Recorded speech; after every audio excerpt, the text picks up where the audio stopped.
আমার ছোট্ট ছোট্ট বন্ধুরা, কেমন আছো তোমরা সবাই? নিশ্চয়ই তোমরা সবাই খুব ভালো আছো। তারপর স্কুলে যাওয়া, পড়াশোনা, খেলাধুলো, ছুটি কাটানো সব কেমন চলছে? ভালো চলছে তো?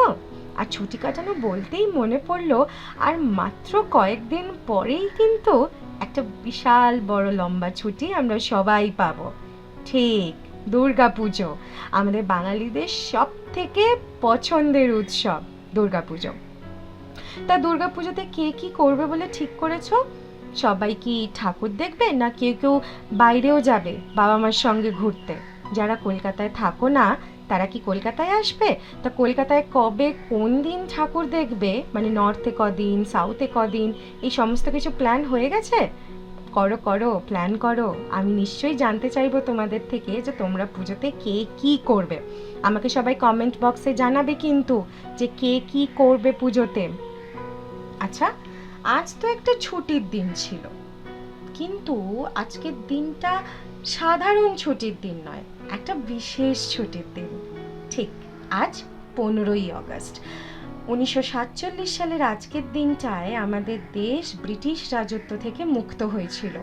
আমরা স্বাধীনতা অর্জন করেছিলাম আজকের দিনে। আমি অনেকেরই ভিডিওতে দেখেছি যারা জাতীয় পতাকা হাতে জাতীয় সঙ্গীত গাইছো।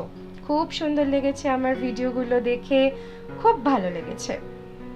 দেখো, দেখতে দেখতে 77টা বছর হয়ে গেল আমরা স্বাধীন হয়ে গেছি। আজ 15ই আগস্ট 2024, ভারতের 78তম স্বাধীনতা দিবস। এই স্বাধীনতা দিবসের কাহিনী তোমাদের সবার জানা। ব্রিটিশদের অত্যাচারের বিরুদ্ধে সারা ভারত গর্জে উঠেছিল। তাদের এই অন্যায় অবিচার ভারতবাসী কিছুতেই মানবে না। ভারতের সব রাজ্যে নানা রকম প্রতিবাদী আন্দোলনের মধ্যে দিয়ে ভারতবাসী তাদের অসহায়তার কথা প্রকাশ করেছিল। সারা ভারতে বিপ্লবীদের মধ্যে কতজন ছিল! মহাত্মা গান্ধী, লালা লাজপত রায়, চন্দ্রশেখর আজাদ, বাল গঙ্গাধর তিলক, আরো কতজন। আর আমরা যদি শুধুমাত্র বাংলার কথা বলি, হ্যাঁ, তখনও পশ্চিমবঙ্গ নয়, তখন অবিভক্ত বাংলা। সেই বাংলার কথা যদি আমরা বলি, তাহলে তো আরো কত নাম আমাদের চোখের সামনে ভেসে উঠবে। শহীদ ক্ষুদিরাম, বিনয় বাদল দীনেশ, সূর্য সেন, মাতঙ্গিনী হাজরা, প্রীতিলতা ওয়াদ্দেদার, আরো কত। সারা ভারতবাসী সামিল হয়ে উঠেছিল ইংরেজদের ভারত ছাড়ার বিরুদ্ধে। কত মায়ের কোল খালি হয়ে গেছিল, কত শিশু তার মা বাবাকে হারিয়েছিল। এই যেমন ধরো না, শহীদ ক্ষুদিরাম মাত্র 19 বছর বয়সে ইংরেজদের হাতে ধরা পড়েন এবং ফাঁসির দড়ি গলায় পরে নেন। কিন্তু সবাইকার মনে একটাই প্রতিজ্ঞা ছিল, আমরা স্বাধীনতা চাই, আমরা এই শাসন মানব না, এই দেশ আমাদের, এই দেশ শুধুমাত্র আমাদের। শুধুমাত্র যে বিপ্লবীরাই প্রতিবাদ করেছিলেন তা নয়, সমস্ত সাংস্কৃতিক জগৎও তীব্র প্রতিবাদে ফেটে উঠেছিল। হ্যাঁ, বিপ্লবীরা হয়তো পথে নেমে আন্দোলন করেছিলেন, কিন্তু রবীন্দ্রনাথ ঠাকুর, কাজী নজরুল ইসলাম, অতুল প্রসাদ সেন, রজনীকান্ত সেন, সুকান্ত ভট্টাচার্য এবং আরো অনেকে তাদের কলমের মাধ্যমে তাদের প্রতিবাদ প্রকাশ করেছিলেন। সবাইকার মনের একই ভাষা ছিল, আমরা স্বাধীনতা চাই। রবীন্দ্রনাথ ঠাকুর যে ইংরেজদের দেওয়া নাইট উপাধি ত্যাগ করেছিলেন জালিয়ানওয়ালাবাগের হত্যাকাণ্ডের পর, সেটাও নিশ্চয়ই তোমরা জানো।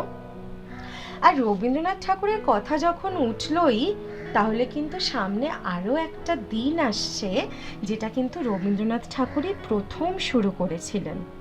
কি বলতো? রাখি বন্ধন উৎসব। যখন ইংরেজরা শাসন করছিল আমাদের দেশে, তারা বিভিন্নভাবে প্রচার করার চেষ্টা করছিল যে হিন্দু মুসলমানের শত্রু, মুসলমান হিন্দুদের শত্রু। সেই সময় রবীন্দ্রনাথ ঠাকুর জাতি, ধর্ম, বর্ণ নির্বিশেষে সবাইকার হাতে রাখি পরিয়ে দেন, সবাইকার কাছে প্রমাণ করেন ভালোবাসার বন্ধনটাই আসল বন্ধন। হিন্দু মুসলমান, জাতপাত, ধর্ম, বর্ণ এসব দিয়ে কিচ্ছু হয় না। তাহলে আজ যেমন তোমরা সবাই জাতীয় সঙ্গীত গেয়ে স্বাধীনতা দিবস পালন করেছো, আগামী সোমবার 19 তারিখ তোমরা সবাই তোমাদের ভাই বোন বন্ধুদের হাতে রাখি পরিয়ে সেই দিনটাও খুব সুন্দর করে পালন করবে, কেমন? আজকে তাহলে এই পর্যন্ত। আজকে তো একটা বিশেষ দিন, সেই জন্য আমরা শুধুমাত্র 15ই আগস্ট নিয়েই কথা বললাম, কিন্তু আগামী দিনে আগামী আরও প্রত্যেকটা সপ্তাহে তোমাদের জন্য অনেক কিছু থাকবে। তোমাদের জন্য গান, গল্প, কবিতা সমস্ত কিছু থাকবে। আর সবাই কিন্তু আমাকে জানাতে ভুলো না কেমন লাগলো তোমাদের, তাহলে আমারও তো একটু ভালো লাগে, বলো? ভালো থেকো আমার ছোট্ট সোনা বন্ধুরা। এতক্ষণ আমি তোমাদের সঙ্গে ছিলাম, তোমাদের মৈত্রায়ণী দিদি, কেমন? অনেক আদর রইল তোমাদের জন্য, খুব ভালো থেকো। আর আমাকে সবাই কমেন্ট করে জানাবে যে তোমাদের কেমন লাগলো, কেমন আছো তোমরা, কেমন কাটছে তোমাদের দিন, সমস্ত কিছু আমাকে কমেন্ট করে জানাবে।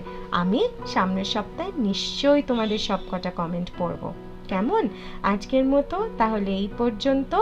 মৈত্রায়ণী দিদি তোমাদেরকে টাটা বলছে। সবাই খুব ভালো থেকো, টাটা।